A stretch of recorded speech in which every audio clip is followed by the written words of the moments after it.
जगत सारा क्षणिक है और आत्मा एक नित्य है।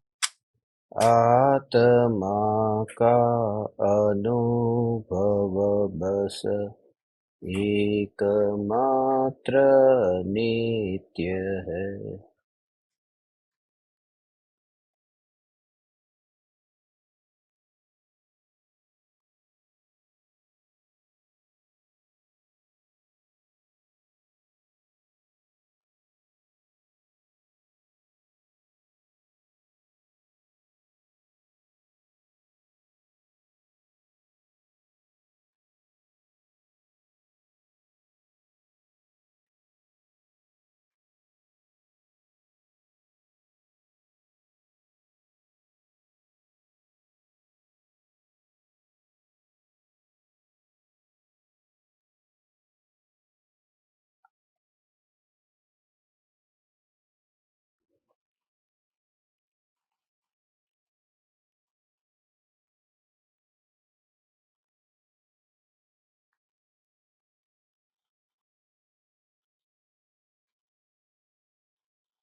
चैतन्य स्वभावी भगवान आत्मा अनादि अनंत शुद्ध चैतन्य मात्र है। ज्ञान मात्र है।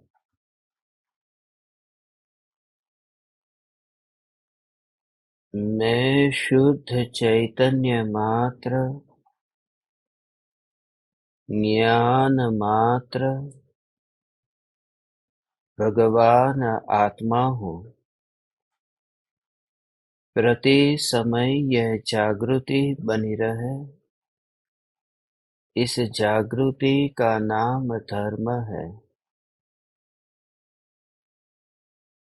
देह की प्रत्येक क्रिया के काल में और विकल्पों के बहते प्रवाह के काल में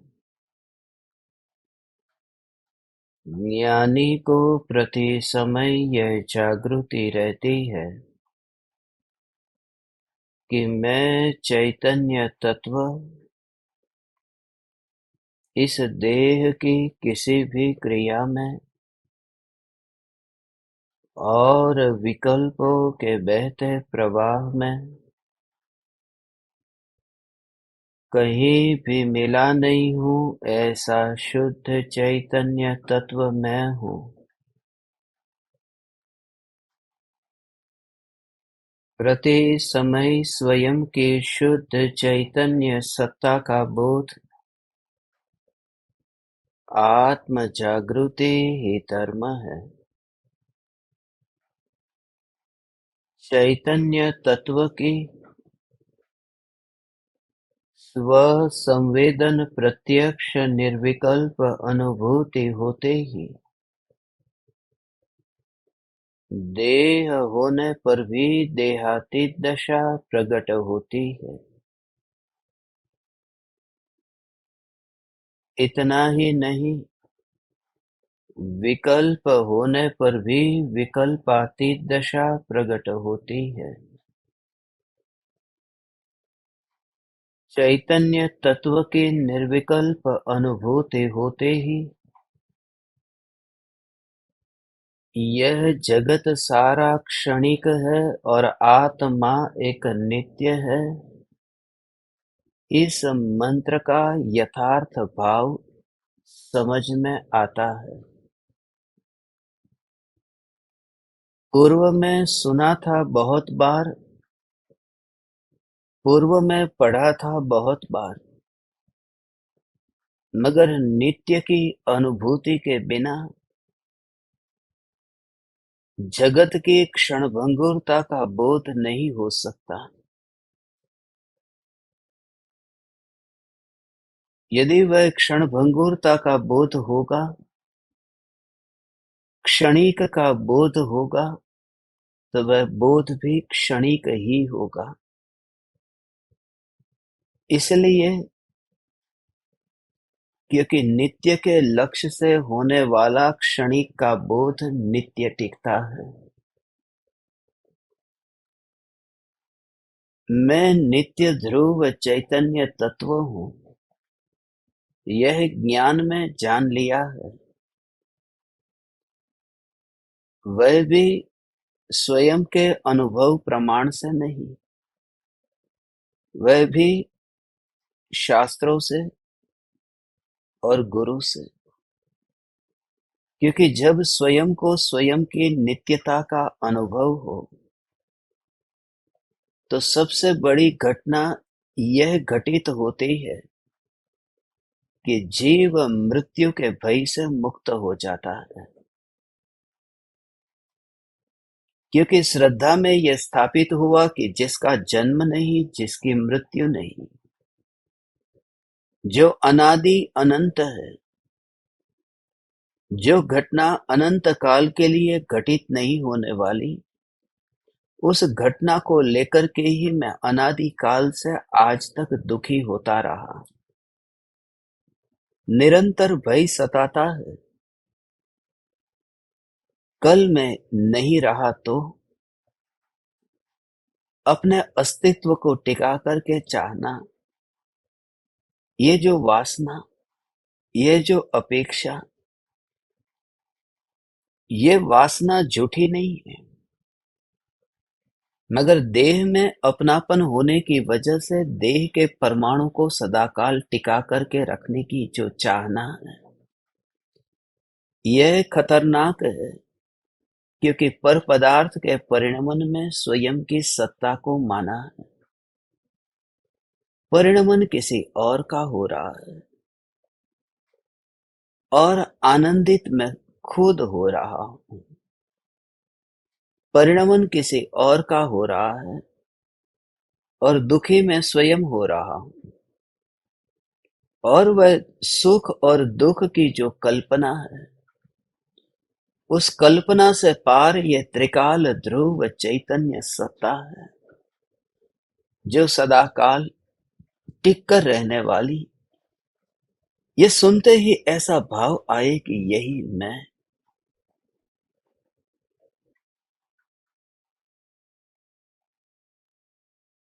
और उस समय फिर परिवर्तन अपने में दिखाई ही न देगा। जिस समय तुम चाक से छलांग लगा करके कील पर बैठ जाते हो, उस समय चाक के घूमने का अनुभव तुम्हें न होगा। उस समय चाक के घूमने की शिकायत भी नहीं होगी। उस समय ये भी इच्छा न होगी कि ये चाक कब ठहर जाए। क्योंकि जहां मैं बैठा ही नहीं हूं, उसके घूमने से या न घूमने से मेरा क्या संबंध। निर्विकल्प अनुभूति इसी का नाम है। जगत तो जगत के अनुरूप परिणमित होता है। परिणाम तो परिणाम के स्वभाव अनुसार परिणमित होते हैं। मगर यह अपरिणामी ध्रुव सत्ता, जब परिणाम उस पर छलांग लगा करके बैठ जाते हैं, वहीं पर ही घर बसा लेते हैं, वहीं पर ही विश्राम करते हैं, वहीं पर ही आनंद को भोगते हैं और वही उसका जीवन बन जाता है। उस समय फिर वहां मृत्यु नहीं है। उस समय वहां परिवर्तन से कोई शिकायत नहीं है। परिवर्तन तो होता रहता है। जब कोई ज्ञानी आत्मा के ध्यान में लीन होते हैं, तो जगत का परिवर्तन रुक नहीं जाता। जगत को क्या लेना देना कि कौन आत्मा के ध्यान में लीन हो रहा है। जगत तो जगत के स्वभाव के अनुरूप परिवर्तित होगा। मगर इतना है कि जगत में परिणमन तो होगा। परिणमन पर दृष्टि न जाने से परिणमन संबंधी जो आकुलता है, परिणमन संबंधी जो फेरफार करने की वृत्तियां, ये वृत्तियां जो आत्मा में पनपती थी, वह फिर सूखती जाती है, मरती जाती है। हे ज्ञान दीपक परम कृपालु देव, आज से आत्मा की नित्यता के संबंध में शिष्य के रूप में शंका उत्पन्न करते हैं। ये शिष्य की शंका है आत्मा के नित्यत्व के संबंध में कि क्या आत्मा नित्य है? हम सभी को ये पता है कि आत्मा नित्य है, मगर आत्मा नित्य है तो फिर ये व्यक्ति मर गया, ये हम क्यों कहते हैं? ये हम क्यों मानते हैं? ये मर गया, बेटे के मरने का फिर दुख क्यों होता है यदि आत्मा नित्य है? आत्मा का स्वभाव नित्य है और शरीर का स्वभाव अनित्य है। आत्मा को कितनी भी कोशिश करो मारा नहीं जा सकता, शरीर को कितनी भी कोशिश करो बचाया नहीं जा सकता। जब ये सिद्धांत है तो फिर ये आंख में से आंसू क्यों टपक रहे हैं? इसी भाव को समझने के लिए परम कृपालु देव ने ये दूसरी शंका की है। शिष्य कहता है कि क्या आत्मा नित्य है? आत्मा के अस्तित्व का उसने संभवतः स्वीकार किया, श्रद्धा से स्वीकार नहीं किया। श्रद्धा से स्वीकार हो जाए तो फिर शास्त्र यही पूर्ण हो जाए। अभी संभावना है, इसलिए शिष्य को अधिक जानने की, दूसरे पक्ष से जानने की उत्कंठा है। जब तक मैं आत्मा को सर्वांग रूप से न जान लूं, और सर्वांग रूप से तभी जानने में आ सकता है जब वह अनुभव में आए, क्योंकि अनुभव में अनंत गुणों का अभेद रूप वहां पर अनुभव में आता है। अनंत गुणों की पर्याय एक साथ में ही उछलती है। अनंत गुणों की पर्याय एक एक अलग अलग होकर के नहीं, अभेद होकर के ध्रुव में ढलती है। ऐसा ही समझो कि आत्मा का जो भी वैभव था वह पर्याय में जो परिणमित होता था वह अपने में ही समा गया। ऐसा समझो कि एक बूंद भी घी की बाहर न गिरी और सारा का सारा घी यहीं पर ही खिचड़ी में समा गया। ऐसा समझो कि फव्वारे में उछलता हुआ पानी जिसकी एक बूंद भी फव्वारे से बाहर न गई और उसी फव्वारे के कुंड के अंदर जाकर के समा गई। ऐसा समझो कि सागर की लहर उठी और नगर में न गई और वहीं पर ही सागर में समा गई। ऐसा समझो कि यह खून जो शरीर में दौड़ रहा है उसका दौड़ना तो रुका नहीं, मगर नस फटी नहीं और वह खून की एक बूंद भी शरीर में से बाहर निकली नहीं और जीवन चलता रहा। निर्विकल्प अनुभूति में आत्मा की जो नित्यता अनुभव में आती है, पर्याय के वेदन के काल में जो ध्रुव की ध्रुवता, उस संबंध में शिष्य की यह शंका है कि क्या आत्मा नित्य है? शिष्य प्रामाणिक है, इसलिए प्रामाणिकता से यह नहीं पूछता कि आत्मा नित्य है, वह सीधा कहता है मेरी यह मान्यता है ये देह ही आत्मा है। देह के जन्म से आत्मा का जन्म होता है, देह की मृत्यु से आत्मा की मृत्यु होती है। ये आत्मा और देह ये अलग अलग नहीं है, ये एक ही है।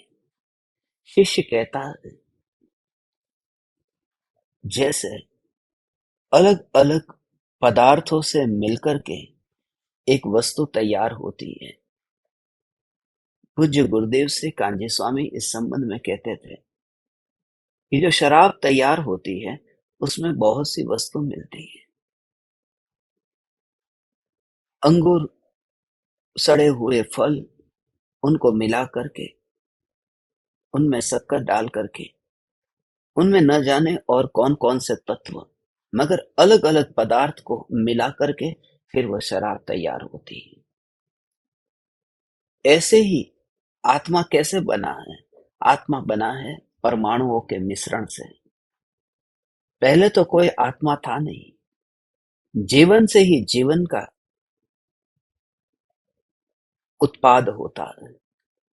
जो अचेतन है उस अचेतन से चेतन का जन्म कैसे होगा? कोई मुर्दा है, वह मुर्दा किसी को जन्म नहीं देता। कहीं ऐसा सुना है कि एक मुर्दा पुरुष है, एक मुर्दा स्त्री का है और दोनों पास पास में हो, दोनों पास पास में हो मगर बच्चे का जन्म नहीं होता। जिंदा पुरुष और जिंदा स्त्री से ही जिंदा बालक का जन्म होता है और यही लोक में देखा जाता है। इसलिए शिष्य की ये शंका है कि देह से ही आत्मा का जन्म होता है और देह से ही आत्मा का मरण होता है। ये देह ही आत्मा है। आत्मा है इतना तो संभवतः स्वीकार किया है। माता और पिता के जो जीवंत परमाणु है, उस जो लिविंग सेल्स है, वो जो जिंदा जो जीवाणु है, उन जीवाणुओं की वजह से ही, उन अंडाणुओं की वजह से, शुक्राणुओं की वजह से, ये मिश्रण की वजह से ये जो शरीर तैयार होता है माँ के गर्भ में, बस उस समय ही आत्मा तैयार होता है। शिष्य का ये कहना है कि शरीर बना के आत्मा बन गया। शिष्य ये नहीं मानता कि शरीर जो बना है उससे पहले आत्मा था, आत्मा ने प्रवेश किया, ऐसा नहीं मानता। वह मानता है कि आत्मा का जन्म हुआ है।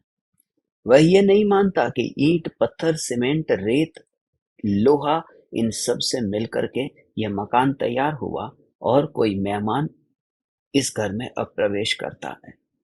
शिष्य कहता है कि यह मकान तैयार हुआ, उस समय मकान के बनते ही कोई व्यक्ति वहां पर पैदा हो गया। ये शरीर का निर्माण ही आत्मा का निर्माण है। शरीर का नाश ही आत्मा का नाश है। और इस वजह से जब आत्मा टिक कर के रहने ही वाला नहीं है, तो फिर आगे की शंका से भी कोई लाभ नहीं है। जब देह के साथ ही यहाँ पर ही पैदा हुआ, यहीं पर ही मर गए। और हमारी जो विचार करने की क्षमता है, अभी जो हम सोचते हैं, जिस वर्तुल में हम जीवन जीते, वो यही तो है। उसके बाद में उसके आगे का विचार भी नहीं चलता। चलता है तो वह ऐसे नहीं चलता जैसा इस भव का चलता है। हम सबकी हालत ऐसी ही है जो परम कृपालु देव का शिष्य। अंतर सिर्फ इतना है, वह प्रामाणिक है और हम बेईमान हैं। वह प्रामाणिकता से ये पूछता है कि ये देह जब तक है तब तक ही आत्मा है। इस भव में हमने जो भी तैयारी की है, वह तैयारी कैसी है? वह तैयारी जब तक अस्तित्व माना है तब तक की तैयारी है। हमारी तैयारी, अस्तित्व जब तक है तब तक तैयारी। जैसे हम बाहर गांव जाते हैं, 4 दिन के लिए जाते हैं, तो 4 दिन के कपड़े, 4 दिन के लिए भोजन, 4 दिन के लिए, ये सब तैयारी जो करके जाते हैं। क्यों? क्योंकि 4 दिन के लिए मेरा बाहर गांव अस्तित्व है। यदि 4 दिन के लिए अस्तित्व है तो 4 दिन की तैयारी होगी। यदि सुबह दुकान जाते हैं और शाम को वापस आना है, तो बैग लेकर के, कपड़े डाल करके, ऐसे तो कोई चाहता नहीं। कभी विचार किया है उसका कारण क्या? उसका कारण यह है कि जितना अस्तित्व जीव मानता है उतनी तैयारी करता है। दुकान में अस्तित्व 8 घंटे के लिए माना है। सुबह गया 10 बजे, शाम को 6 बजे वापिस आना है। 8 घंटे का अस्तित्व है, फिर कपड़े की क्या जरूरत है? मगर हाँ, 8 घंटे का अस्तित्व है तो दोपहर के भोजन की जरूरत है, तो टिफिन साथ में लेकर के गया। क्योंकि जीव उतनी ही तैयारी करता है जितना अस्तित्व मानता है। इसलिए बच्चे को हम पढ़ाते हैं, स्कूल भेजते हैं, कॉलेज भेजते हैं, यूनिवर्सिटी भेजते हैं, इसलिए क्योंकि बच्चा आगे जीने वाला है। यदि पता चल जाए कि जीवन ही नहीं है, बच्चा अभी 2 साल में ही मर जाएगा, डॉक्टर ने कह दिया कि अब मर जाएगा, तो फिर उस समय हमें ये विचार ही नहीं आता कि इसको कौन सी यूनिवर्सिटी में भेजेंगे, इसको डॉक्टर बनाएंगे या इंजीनियर बनाएंगे। लेकिन जब उसका अस्तित्व ही नहीं रहने वाला, तो तैयारी क्यों करे? जितना जीव अपना अस्तित्व मानता है उतनी तैयारी करता है। और इस वजह से हम जवानी में ही इतना धन इकट्ठा रख करके बैंक में जमा करके रखते हैं कि बुढ़ापे में काम में आएगा। ये श्रद्धा है कि बुढ़ापा आएगा, मगर मृत्यु होगी ये जानते हुए भी मृत्यु के बाद में जीवन की कोई तैयारी का विचार ही नहीं आता। यदि विचार आता है तो वो बुद्धि के स्तर पर है, ऐसा भाव से नहीं आता। कल का क्या होगा? कल मैं रहूंगा, ये जो भाव है कल मैं रहूंगा, ऐसा भाव अनंत काल के लिए मैं रहूंगा, वह आत्मा के लक्ष्य से नहीं है, देह के जोर से है कि मैं तो मरने ही वाला नहीं हूं। मृत्यु की याद हमें दिन भर कभी भी नहीं आती। हम इतने सोए हुए हैं, हम इतने शराब के नशे में चकचूर है कि हमें याद ही नहीं आती कि मृत्यु है। देह की मृत्यु का जब तक विचार न आएगा तब तक आत्मा की नित्यता का भी विचार न आएगा। इसलिए कृपालु देव ने आत्मा के अस्तित्व के बाद में तात्कालिक यह जगत सारा क्षणिक है और आत्मा एक नित्य है। आत्मा की नित्यता हम जो रोज पाठ करते हैं न, उस मंत्र के पाठ के उसके ही संबंध में परम कृपालु देव ने यह दूसरा पद लिखा है। ये दूसरा पद जिसमें हमें आत्मा की नित्यता, जो अभी भरोसा नहीं बैठता, हम कहते हैं कि आत्मा नित्य है। शिष्य प्रामाणिक इसलिए कहता हूं क्योंकि वह नहीं जानता है और स्वीकार करता है। हम कहते हैं कि आत्मा नित्य है। किसी के घर पे मृत्यु होती है तो हम जाकर के नहीं समाचार देते, उनको बोध नहीं देते, कितने मीठे मीठे प्रवचन देते हैं, रोते क्यों हो तुम? आत्मा तो मरने ही वाला नहीं है, आत्मा मरता नहीं है। जो आता है उसे तो जाना ही पड़ता है। आत्मा तो अमर है। ये जो प्रवचन देने वाले, बचपन में ऐसा हुआ था, उमराला में ही एक आदमी की पत्नी मर गई और बहुत प्रेम करता था पत्नी से, बहुत रोता था। मेरी उम्र होगी कुछ 8 साल की। वहां पर मैं देखता कि सब लोग रो रहे हैं, ये सिर पटक पटक करके रो रहा है। दीवारों के साथ में मेरी पत्नी चली गई। जब उसकी अर्थी उठी तो बावरे की तरह, पागल की तरह, मगर शाम के समय फिर सब लोग बैठने के लिए आते हैं उनके घर पर, गांव के लोग आते। फिर वह रो रहा था और गांव का एक ऐसा आदमी जो बहुत होशियार था, मुझे पता नहीं था वो इतना होशियार है, मगर उसने उसके कंधे पे हाथ रखा। उसने कहा कि आप रोते क्यों हो? आत्मा तो अमर है, आत्मा नित्य है। जो आता है वह जाता है। जिसकी हमें जरूरत होती है उसकी परमात्मा को भी जरूरत होती है। मैं सुनता था अच्छे लोगों को भगवान जल्दी बुला लेता है। मुझे लगा कि यह कोई ज्ञानी है, प्रवचन ऐसा दे रहे थे। मगर हुआ ऐसा कि थोड़े दिन के बाद में उनकी ही पत्नी मर गई। और जब मैंने देखा कि वो भी ऐसे ही रो रहे, तब मुझे विचार आया कि थोड़े दिन पहले ये जो प्रवचन देने वाले थे वो यही थे। मगर मजे की बात यह है कि जो पहले रो रहे थे वो आज उनके वहां जाकर के ये कह रहे थे कि आत्मा अमर है, आत्मा नित्य है।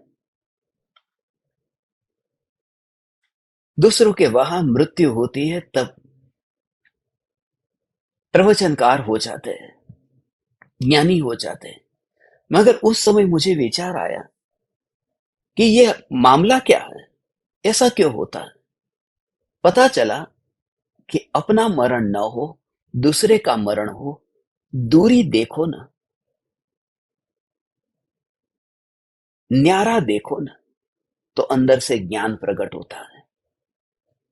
ये बोध जो निकल रहा है वो कहां से निकल रहा है? दूर है ना। अपना होता तो फिर ये बोध याद नहीं आता। यदि इस शरीर को तुम दूर देखोगे तो फिर अंदर से बोध प्रकट होगा। दूसरे को देने के लिए नहीं, समझ ऐसी आएगी। क्योंकि तन्मयता यदि देह में रहे तो बोध नहीं आ सकता। जैसे अपनी ही पत्नी मर गई तो याद नहीं आती, जो शास्त्रों में पढ़ा था आत्मा नित्य है। दूसरे की मर गई तो याद आ जाता है। इस देह को यदि दूसरे के रूप में देखे तो फिर ज्ञान प्रकट होगा, फिर वही स्मरण रहेगा। वही जागृति रहेगी। ज्ञानी इस देह को दूर देखते हैं, इसलिए ज्ञानी को शास्त्र पढ़ करके ज्ञान नहीं पाना पड़ता। इसलिए ज्ञानी के पास में किसी भी प्रश्न का उत्तर तात्कालिक नहीं होता। इसमें अज्ञानी भ्रमित हो जाते हैं। ज्ञानी को यदि कोई प्रश्न पूछता है तो ज्ञानी समय लेंगे। पंडित को कोई प्रश्न पूछेगा, पंडित तात्कालिक जवाब देगा, और दुनिया ये कहेगी पंडित महाज्ञानी है। इसलिए पंडित तात्कालिक जवाब देता है, क्योंकि उसने दिमाग में जो इकट्ठा किया है उसको ही बोलना है।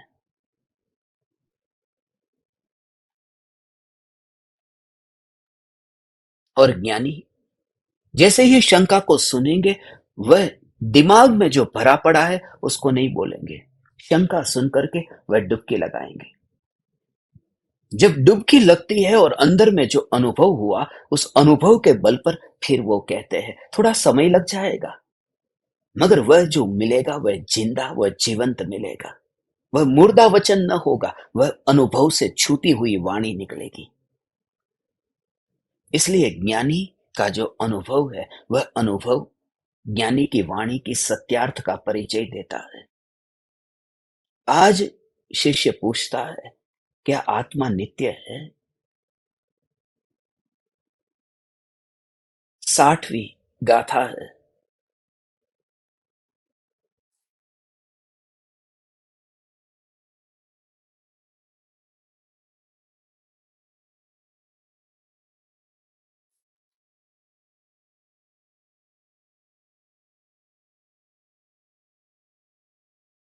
बीजी शंका था ત્યાં आत्मा नहीं अविनाश, देह योग थी उपजे, देह वियोगे नाश। अब दूसरी शंका यह है कि आत्मा अविनाशी नहीं है। देह का जन्म होने पर वह जन्म लेता है, और देह का मरण होने पर वह नष्ट हो जाता है। प्रामाणिक शिष्य की यह शंका है। आत्मा अविनाश नहीं है। अविनाश अर्थात नित्य, और नित्य नहीं है, अविनाश नहीं है। नास्ति और नास्ति कह करके शिष्य आत्मा को नित्य नहीं है ये पूछना चाहता है। देह योग थी उपजे, देह वियोगे नाश। संयोग से जन्म होता है, और संयोग का वियोग होने पर आत्मा का वियोग हो जाता है।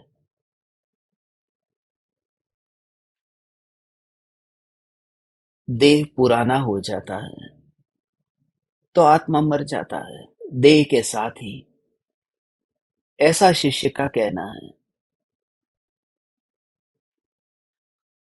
और ये देह बूढ़ा हो गया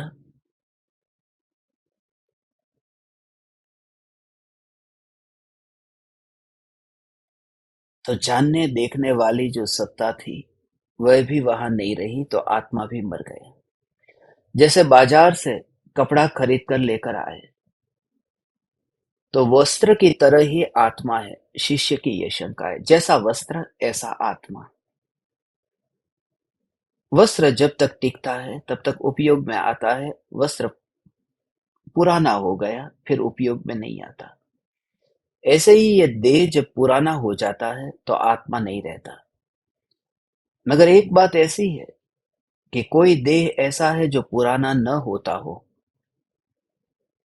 और फिर भी वहां मृत्यु हो जाती है। तो देह का पुराना होना ये अनिवार्य नहीं है मृत्यु के लिए। जवान बेटा है, अकस्मात में उसकी मृत्यु हो गई तो देह कोई पुराना नहीं हुआ था। इस संबंध में शिष्य का ये कहना है कि जैसे कपड़ा पुराना होता है और पहनने लायक नहीं रहता, ऐसे ही कोई कपड़ा पुराना न हुआ हो, मगर कहीं बैठे हैं, कहीं फंस गया हो, उठने गए और फट गया, है नया मगर फट गया, तो भी पर पहनने लायक नहीं रहता। तो दो प्रकार से, एक तो वस्त्र पुराना हो जाए और पहनने योग्य न रहे, दूसरा कि पुराना न हो और फट जाए तो भी पहनने योग्य न रहे।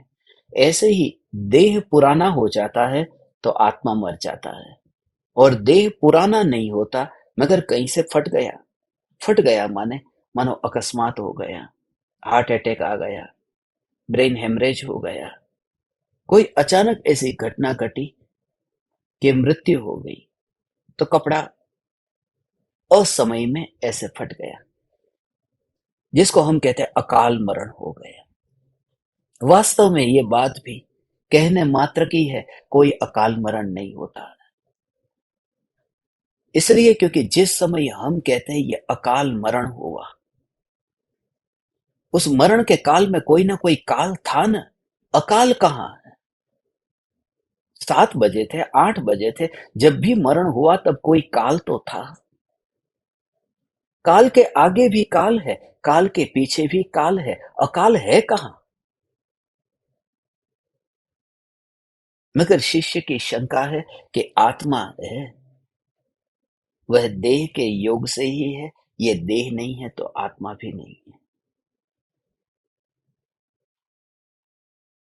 देह की उत्पत्ति शिष्य पुनर्जन्म में नहीं मानता है। संक्षिप्त में कहे तो बात ऐसी है कि शिष्य पुनर्जन्म में नहीं मानता। पिछला भव किसने देखा था, आगे आने वाला भव किसने देखा? हमें ऐसा लगता है, हम कहते हैं कि हम तो मानते हैं पुनर्जन्म में।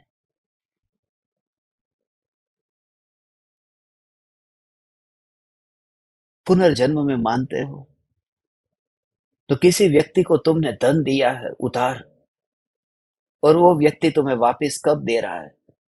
तुम सोच रहे हो कब देगा, कब देगा, वो कहेगा अगले भव में दे दूंगा। तो क्या तुम्हें ऐसा लगता है जैसे वो कहे कि मैं 4 साल में दे दूंगा? तो श्रद्धा भी बैठती है। 10 साल में दे दूंगा तो भी श्रद्धा बैठती है। वो कहे 20 साल के बाद में दूंगा, श्रद्धा बैठती है। बैंक वाले देते हैं कि नहीं ऐसे लोन? 20 साल के लिए दे देते हैं। कोई मकान तुमने खरीदा, 20 साल की लोन दी, उसे पता है 20 साल तक तो ये जिंदा रहेगा, और नहीं रहेगा तो मकान तो रहेगा नहीं।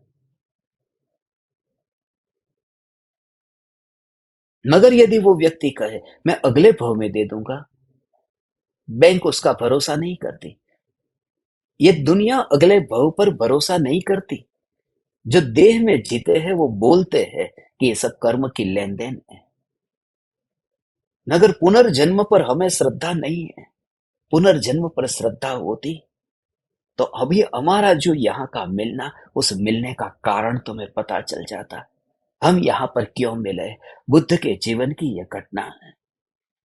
बुद्ध के पास में एक युवक आया था, बहुत प्यासा था, दीक्षा लेना चाहता था, भिक्षुक होना चाहता था। कोई धर्म में रुचि नहीं थी,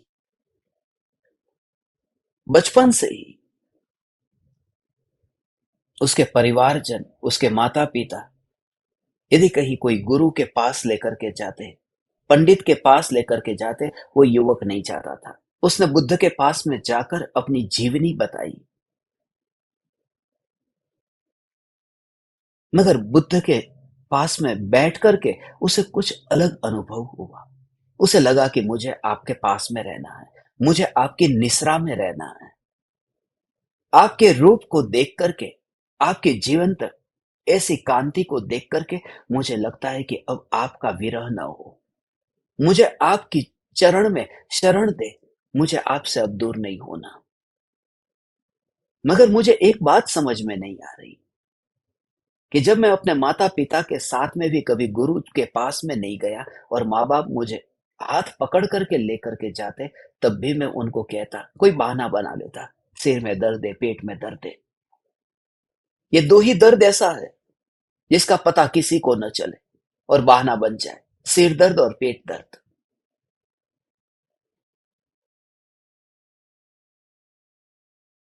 इसलिए ज्यादा से ज्यादा मैं स्कूल बंक करता ने तो 2 दिन करता। एक दिन पेट दर्द, दूसरे दिन सिर दर्द, तीसरे दिन तो जाना ही पड़ता। तुम भी तो ऐसा करते हो। शनिवार और रविवार को पेट दर्द, सिर दर्द, सोमवार को फिर आ जाते हो। ये 200 लोग देखते हो ना अभी, ये शनि रवि को नहीं आते, ये पेट दर्द सिर दर्द वाले।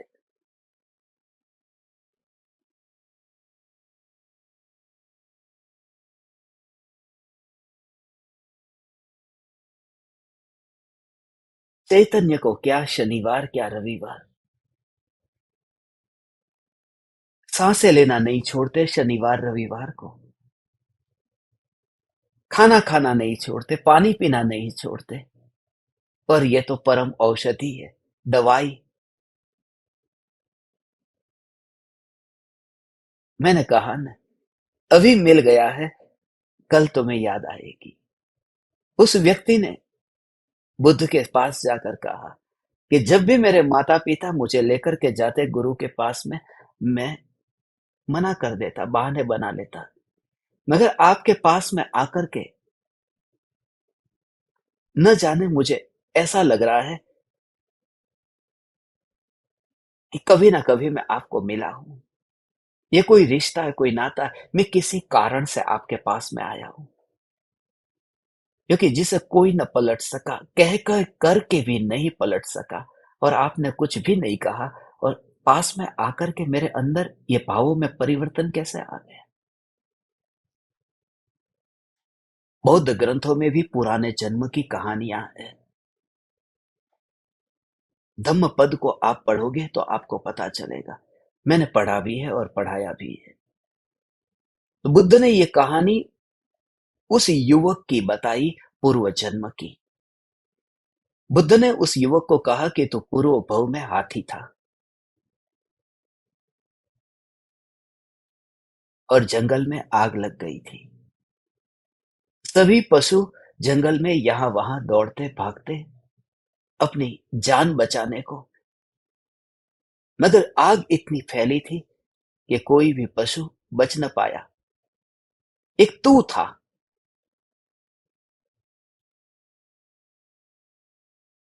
जो बच करके निकलना चाहा, और एक जगह पर तो वहां जाकर के ठहर गया जहां आग नहीं थी, दो पेड़ के बीच में।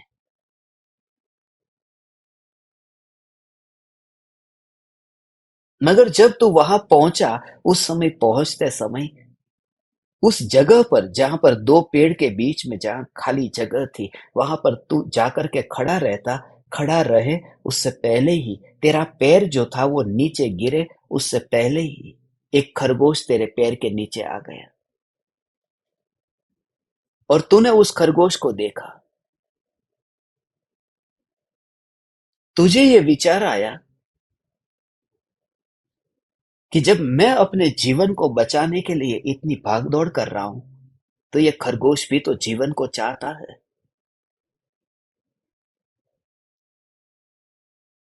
इसलिए मेरा इसके ऊपर पैर रखना ठीक नहीं।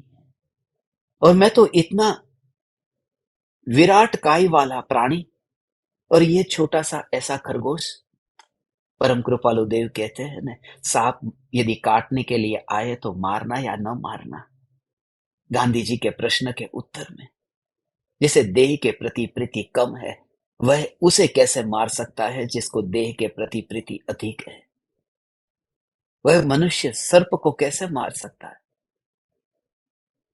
हमसे तो यह कभी नहीं कहा जाएगा कि सांप को मारो। अंत में कृपालु देव कहते हैं, तो तू हाथी था, तूने उस खरगोश के ऊपर पैर नहीं रख दिया।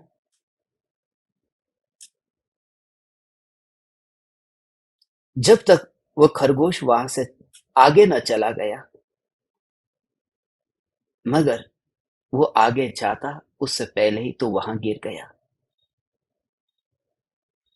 और वहीं पर ही गिरा कि पास में आग थी, उस आग में ही तू जल गया। मगर जलते समय तेरे अंदर जो करुणा थी उस खरगोश के प्रति, उस करुणा की वजह से तू इस भव में मनुष्य बना है। ये मनुष्य का भव ऐसे ही नहीं मिला, कुछ कारणों से मिला। जब तू इतना करुणा से भर जाता है, तब तुझे मानव का भव मिलता है। तो सीधा सा गणित है कि एक हाथी यदि करुणा से भर जाए तो वह मनुष्य होता है। तो सीधा सा गणित यह भी है कि यदि कोई मनुष्य कठोरता से भर जाए तो वह हाथी बन जाता है, वह पशु बन जाता है।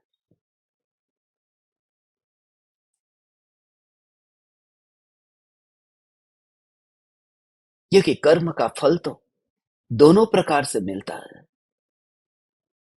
मगर बुद्ध ने कहा कि तू, वह बुद्ध के संग में महान ऐसा भिक्षुक हुआ। बुद्ध के जो प्रमुख शिष्य थे उसमें ये युवक भी था, आनंद के साथ में नजदीक में रहता था। पूर्व भव की साधना करके आया हुआ, पूर्व भव में कुछ न कुछ उसके आत्मा में तैयारी हुई थी, तब जाकर के। इसलिए ये बात ऐसी ही है, ऐसी ही ये बात है। तुम क्या जानो। आज सुबह ही मेरे पास में किसी का ईमेल आया है। उसने कहा कि ऐसे मांसाहारियों के पास में जाकर के ऐसे मांसाहारियों को आत्मसिद्धि क्यों देना। कितनी बार समझाओ तुम्हें। जो शराब पीते हैं, जो मांस खाते हैं, जो परस्त्री सेवन करते हैं, जो जुआ खेलते हैं, उनको ये जिनवाणी माता पवित्र है और पवित्र ग्रंथ ऐसे लोगों को छूना भी नहीं चाहिए, ऐसा लिखा है। पवित्र ग्रंथ छूना नहीं चाहिए।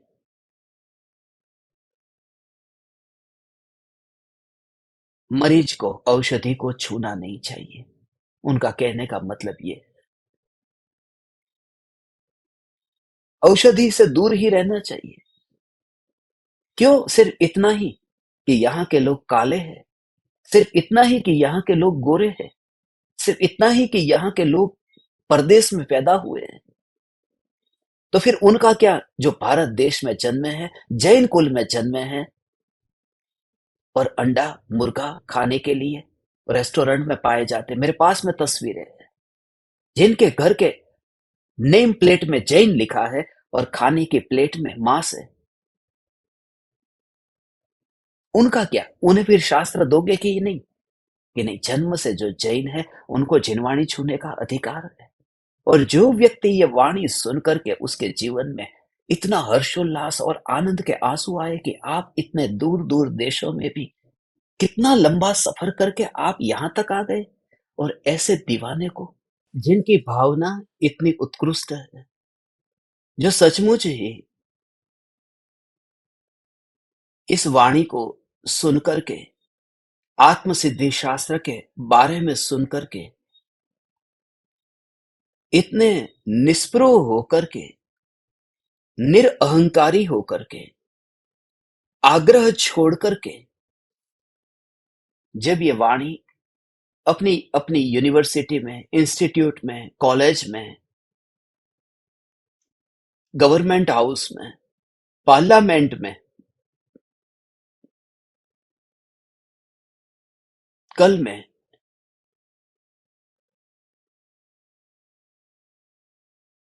सेंट बाथ की पार्लियामेंट में था, वहां पर भी इस शास्त्र को, वहां के जो प्रेसिडेंट है उस प्रेसिडेंट ने इस शास्त्र को लिया।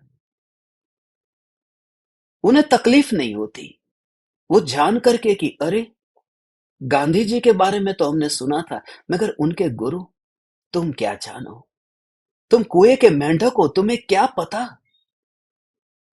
बुद्ध उस युवक के बारे में, युवक को कहते थे कि पूर्व भव में तू हाथी था, इस भव में तू मनुष्य बना है।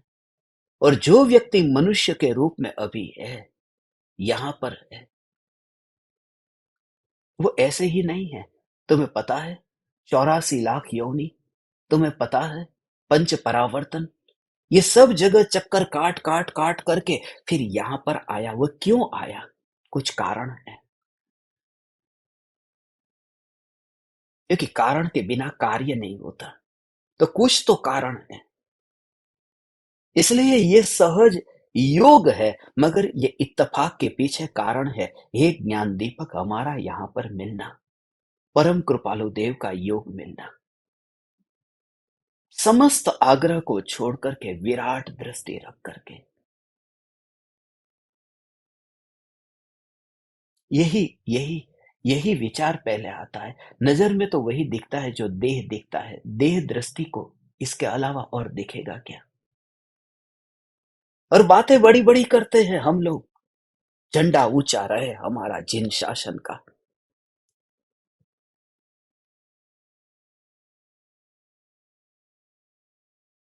परम कृपालु देव जब जीवंत थे, उनके पास में एक भी व्यक्ति दिगंबर जैन नहीं था।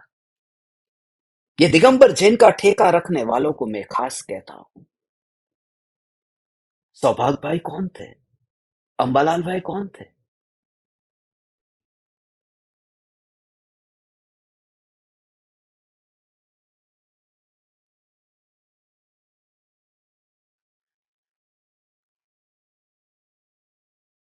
इसलिए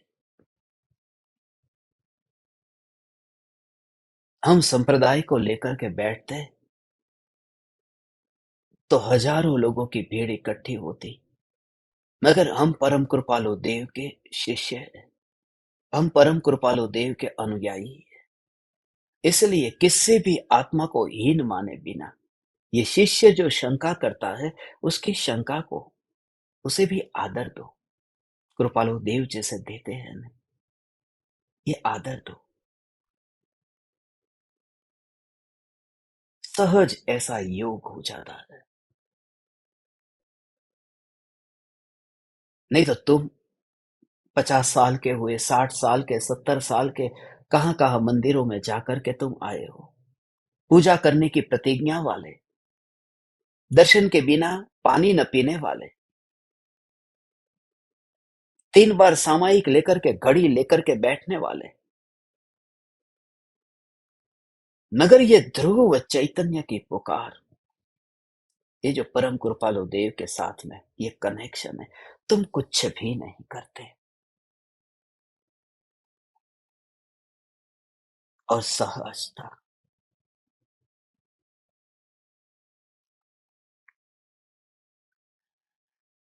ये कुछ जो होना हुआ है, उसके पीछे ये बहुत कारण है, और उसको हम रोक नहीं सकते।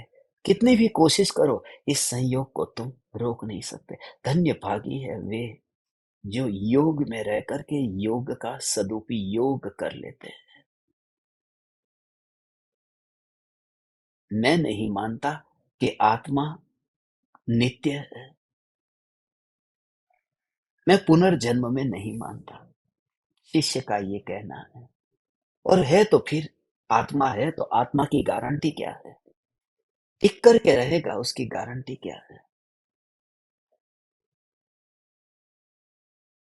ये दोनों बात है, विज्ञान और धर्म है। कल मैंने वहां पर जो प्रेसिडेंट हाउस में, वहां के प्रेसिडेंट को जब मैं मिला, आत्मा का तो उन्हें कुछ पता नहीं, मगर मैंने उनको दो प्रकार से बताया। नित्यता की जो बात है, धर्म जो है वो धर्म शिखर की बात करता है, और विज्ञान नींव की बात करता है। धर्म कहता है आत्मा नित्य है, और विज्ञान ये कहता है इस जगत में जो कुछ है उसको नष्ट नहीं किया जा सकता, मात्र अवस्था बदलती है। विज्ञान ये मानने को तैयार है। विज्ञान नींव की बात करता है, और हम जहां खड़े हैं वो विज्ञान के करीब है। हमें पहुंचना है शिखर पर। तो वहां से ही हमने शुरुआत की। ये शास्त्र जिस टेबल पर रखा था, फिर उनको कहा कि ये टेबल कहां से आया? कि वृक्ष था, वृक्ष को तोड़ करके काट करके फिर वहां से ये टेबल बना, फिर ये टेबल का क्या होगा। मैं उनको पूछता गया, वो कहते गए। फिर अंत में मैंने उनको कहा कि वो जो परमाणु है, उन परमाणु का नाश कब होगा ये तो बताओ। बोले विज्ञान कहता है कि इसका नाश तो कभी होगा नहीं। बहुत बड़े वैज्ञानिक है कि इसका कभी नाश नहीं होगा।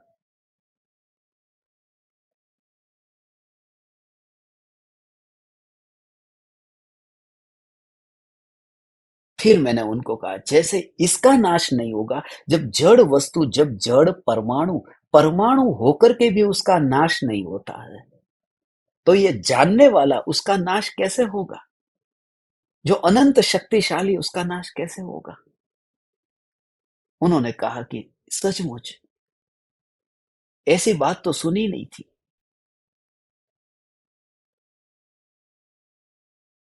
उन्होंने कहा आप क्या करते हैं? मैंने कहा मैं तो प्रवचन देता हूं, मैं स्पिरिचुअल मोटिवेटर हूं, मैं लेक्चर देता हूं। बोले आप गुरु है? बोला हाँ। तो बोले एक काम करो, आशीर्वाद दे दो। उस दिन प्रेसिडेंशियल का वहां पर चुनाव था। बोले चुनाव जीत जाओ, उसका आशीर्वाद दो।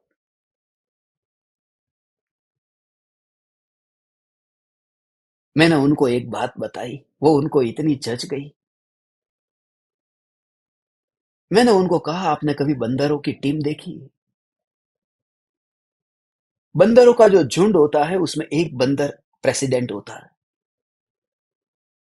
जो सबसे ज्यादा तूफानी, मारपीट करने वाला, मस्तीखोर, खतरनाक, वो उसका प्रेसिडेंट बन जाता है। और उसके आसपास में फिर 4 5 8 10 बंदर होते हैं जो उनको सलाह देते हैं, उस प्रेसिडेंट बंदर को। और उसके भी चारों ओर देखो, फिर छोटे छोटे बंदर सब चलते रहते हैं।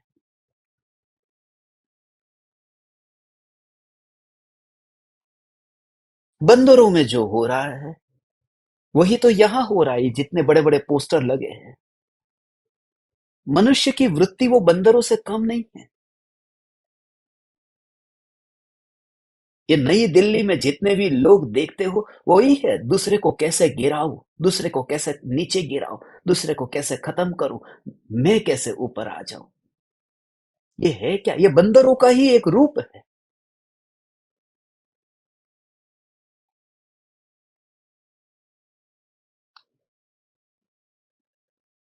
ये सब बंदरों के खेल है। तो उन्होंने मुझे क्या कहा? उन्होंने कहा थोड़ी देर पहले तो आप कह रहे थे कि बंदर भी परमात्मा है। तो भले मैं बंदर का खेल खेलता हूं, मैं तो परमात्मा ही हूं ना। हाँ तू परमात्मा है, यदि तू पहचान ले तो परमात्मा है। फिर मैंने उनको कहा कि अब खेलो खेल, अब बंदरों के खेल खेलने की छूट है, यदि तुम ये मान लेते हो तो, बोलते हो तो नहीं। बहुत चर्चा हुई हमारी, मगर मुझे भी लगा कि कोई मिला ऐसा जिज्ञासु, ऐसे जीवों के साथ में बैठ करके आनंद आता। कोरी स्लेट है, जानना चाहते हैं, भले वो नेता है, जिनके पास में समय नहीं, उन्होंने इतना समय दिया, मैंने उनको धन्यवाद दिया। आपने अपना इतना अनमोल समय मुझे दिया। नहीं तो छुट्टी का दिन था, शनिवार रविवार को छुट्टी का दिन, कोई मिलते नहीं है। ये तो इलेक्शन की वजह से मिल गए। छुट्टी के दिन ज्ञान दीपक नहीं मिलते तो प्रेसिडेंट क्या मिलेगा?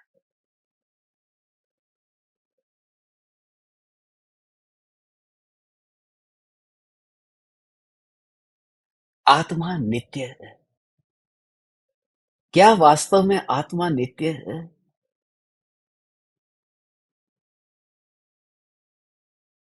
ये देह जब तक दिखाई देता है तब तक आत्मा है, क्योंकि बिना देह का आत्मा कहीं पाया ही नहीं जाता। ये पूरा जो मिक्सर है वही तो है हमारा नाता इस देह के साथ में, आत्मा और देह का मिक्सर। आपने कभी ये विचार किया, आप किसी को प्रेम करते हो तो उसके शरीर को प्रेम करते हो कि उसके आत्मा को? शरीर को प्रेम करते हो ना। यदि शरीर को प्रेम करते होते तो मृतदेह, मुर्दा जो पड़ा है, रोते क्यों हो? शरीर तो वही है, वही दो आंखें, कान, नाक, वही पूरा शरीर। फिर रोते क्यों हो कि नहीं नहीं, हम शरीर को प्रेम नहीं करते, हम तो आत्मा को प्रेम करते जो चला गया। यदि आत्मा को तुम प्रेम करते तो आधी रात को वह आत्मा तुम्हारे कमरे में आता कि आ गया मैं, तो सारे घर को जगाते ना, भूत आया, भूत आया। अकेला शरीर पड़ा है तो भी आंख में से आंसू आते, अकेला आत्मा आया तो भी आंख में से आंसू आते। मतलब तो था शरीर और आत्मा दोनों साथ में हो। हमारा जीवन ही ऐसा है, इसके अलावा कोई जीवन दिखता ही नहीं।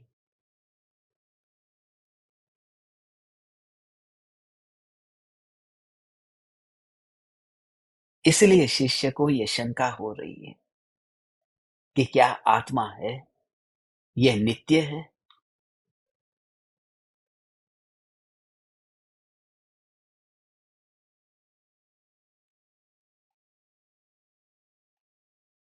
हे ज्ञान दीपक, आज तो अभी शंका ली है, समाधान तो नित्यता के संबंध में जब होगा तब होगा। आज ये विचार करना, चिंतन करना, प्रकृति सब तैयारी करती है। सत्य कहे तो हमें कुछ भी नहीं करना पड़ता।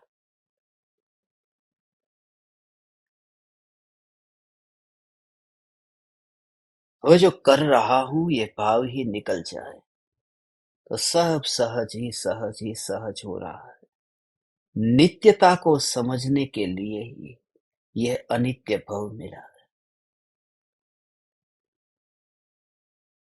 इस ब्रिज पर घर नहीं बनाना है, जिस ब्रिज पर मैं यात्रा कर रहा हूं, यहां विश्राम भी नहीं करना है, यहां चलते ही रहना है।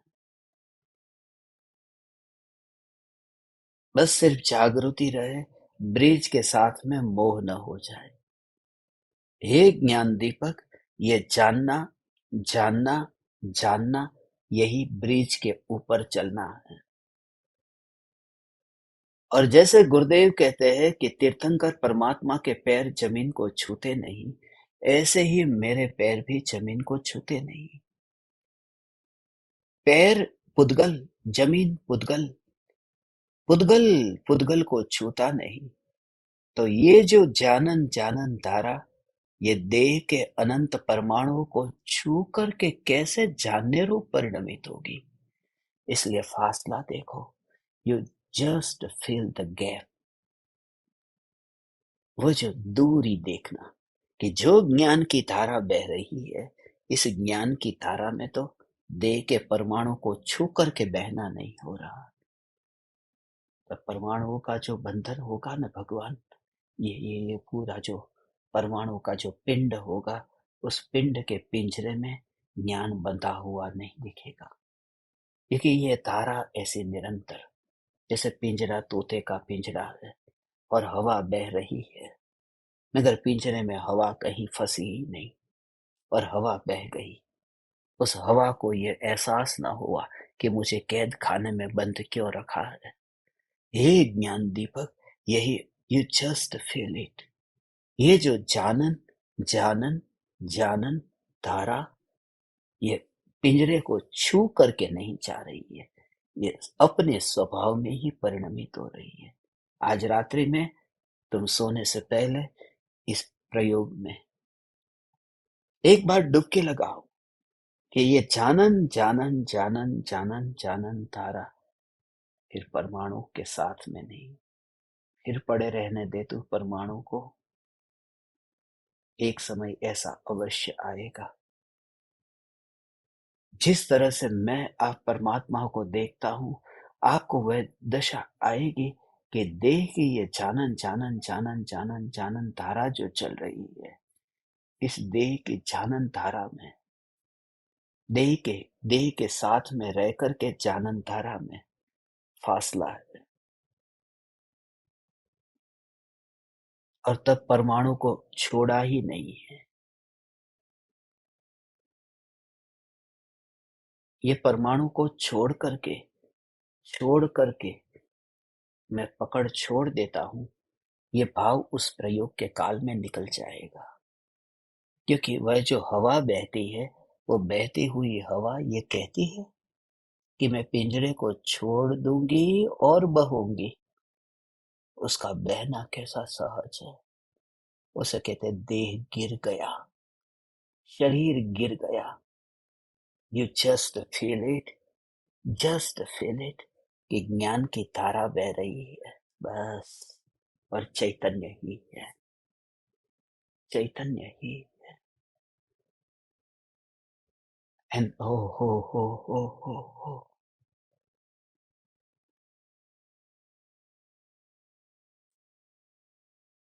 the moment you will realize your own self, the moment you realize you are full of consciousness, and there is no flowing knowledge, there is just eternity. At the same moment, you will meet your enlightened mentor. यही मिलन है गुरु के साथ में। क्योंकि जहां ज्ञान ही रहा और देह न रहा, तो वहां गुरु का अनुभव भी आ गया, उतर गया अनुभव। था अपना ही, मगर मैचिंग हो गया।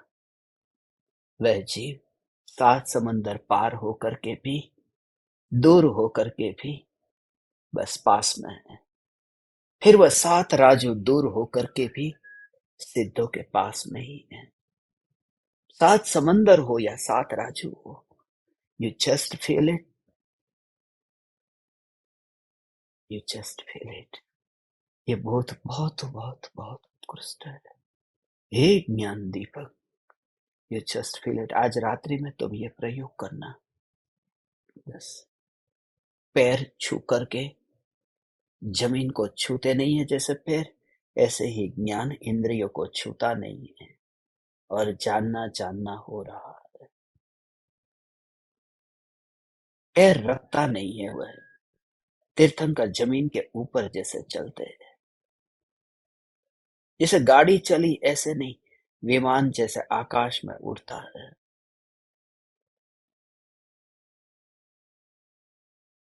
ऐसे ही ये ज्ञान उड़ता हुआ माने अस्पर्शी देह से ऐसा ही अनुभव में आए।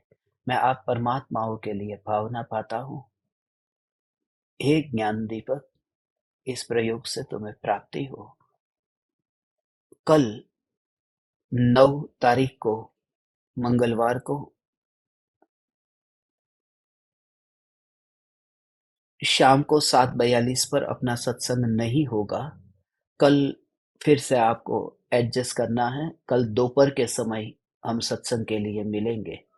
वो कितने बजे दोपहर में मिलेंगे आपको समाचार भेज देंगे, और फिर अपन कल 61वीं गाथा लेंगे। आप परमात्माओं को प्रणाम। चैतन्य चैतन्य चैतन्य।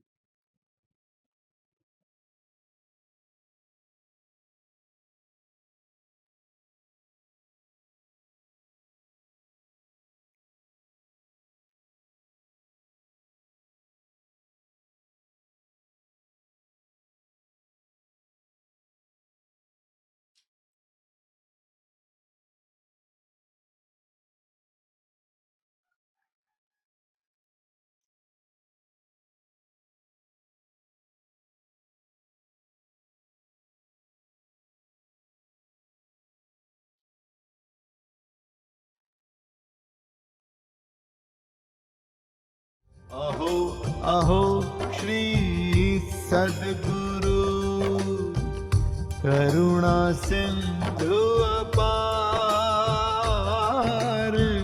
इस पामर पर प्रभु किया अहो अहो उपकार।